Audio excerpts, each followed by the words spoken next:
So, mga kapreksis, magluto na naman tayo ng tulingan na may gata.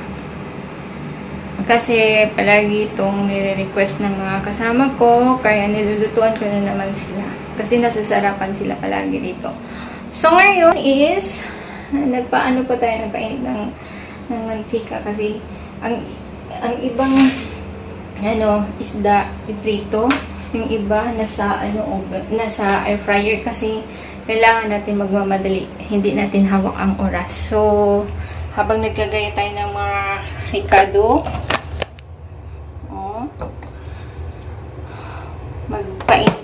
tayo ng isda. So, kasi wala na talaga akong oras ngayon. Okay.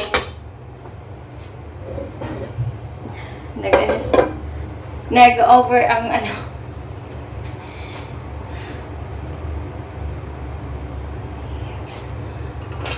Lulo na natin.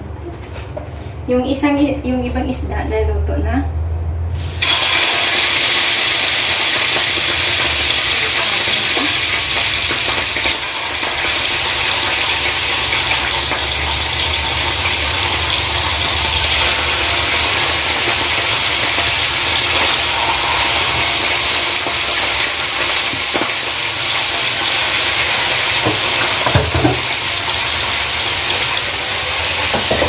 Hinain ko lang kasi sobra na ang init ng mantika.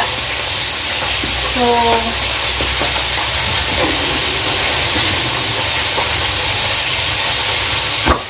ang natin is ito.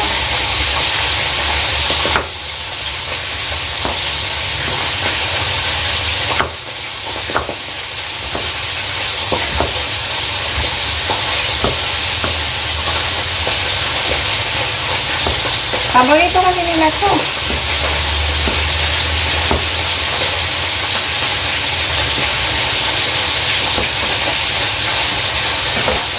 So, mga kabatis, nandito, painit na tayo. Ang mas maganda kasi, ito yung, isda, bago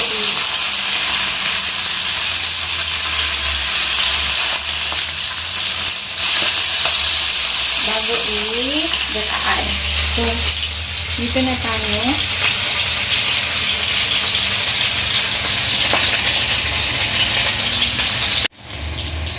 So, ilunod na natin. Unahin natin ang ulo.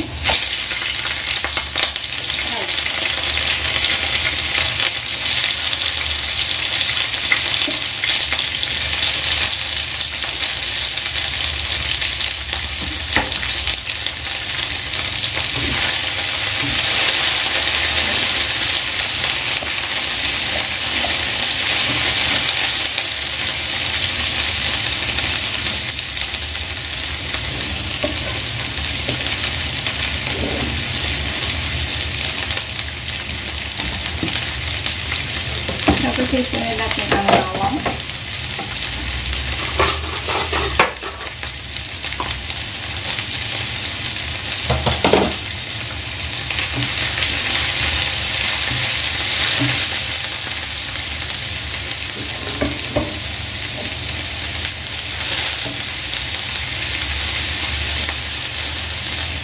Sunod natin ang kamatis.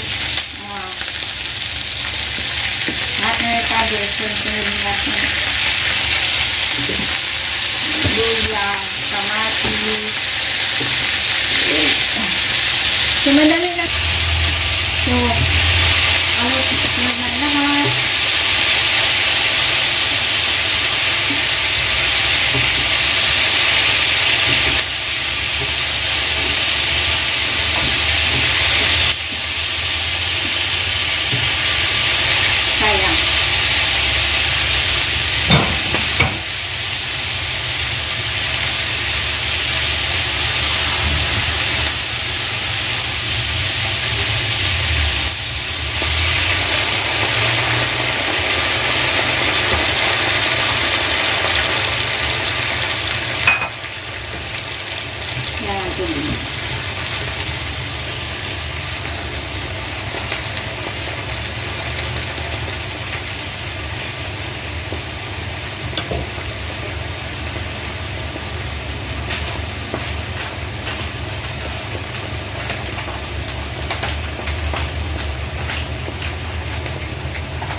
So, gata.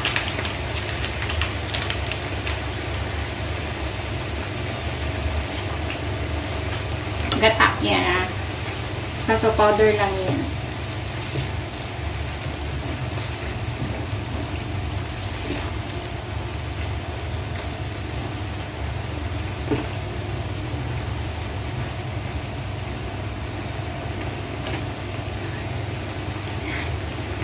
So, lagyan natin siya ng asin. Salt.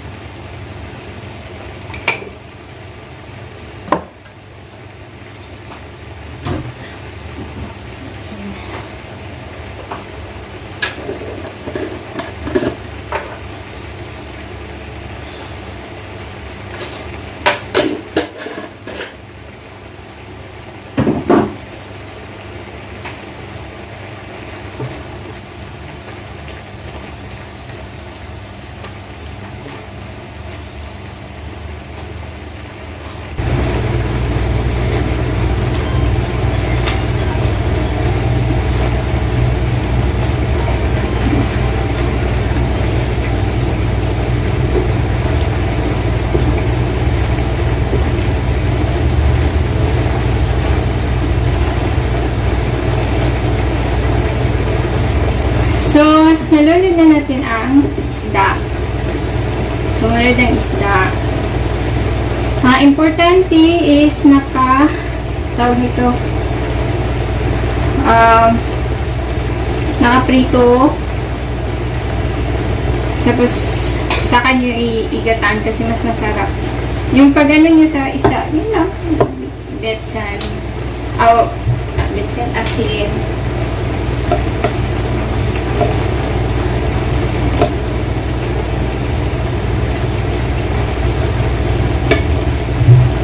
Tikman natin.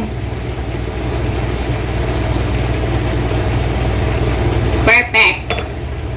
So, gano'n lang yan siya mga kapertsis. Madali lang, no? O, tingnan nyo. Dali lang yan siya. So, hintayin lang natin yan siya kunting ng defrost yung nata. Tapos, na natin. Ganyan. Takpan. Tapos, hintayin na lang natin ng konting.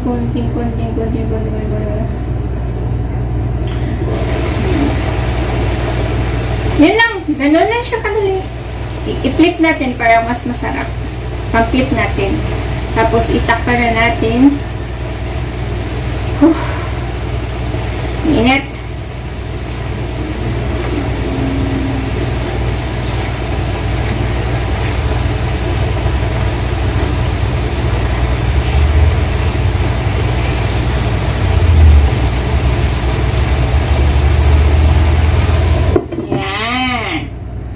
So, this is a tansit. Madali lang siya.